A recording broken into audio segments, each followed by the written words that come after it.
काल मवियाने नाही तर 10 तोंडांच्या रावणांनी सभा घेतली असा टोला आशिष शेलार यांनी लगावलाय। तर सभेच्या गर्दीवरूनही शेलारांनी टोला लगावलाय।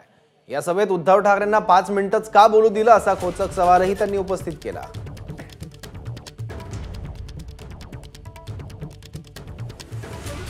काल महाविकास आघाडी नव्हे तर इंडी आघाडी म्हणजे 2-4 पक्ष नाही तर 10 तोंडाचा रावण, या 10 तोंडाच्या रावणांच्या पक्षाने एकत्र येऊन सभा घेतली तरी शिवतीर्थ छत्रपती शिवाजी महाराज मैदान हे पूर्ण भरू शकले नाहीत। संपूर्णतः मुंबईकरांनी इंडिया आघाडीला नाकारलंय, फेटाळलंय, झिटकारलंय आणि उद्धवजींच्या भाषेत सांगायचं झालं तर मुंबईकरांनी इंडिया आघाडीला तडीपार केलाय।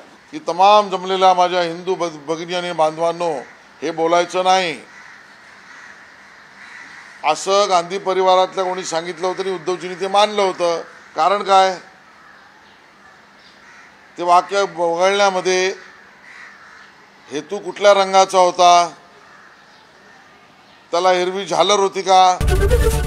एबीपी माझा, उघडा डोळे बघा नीट।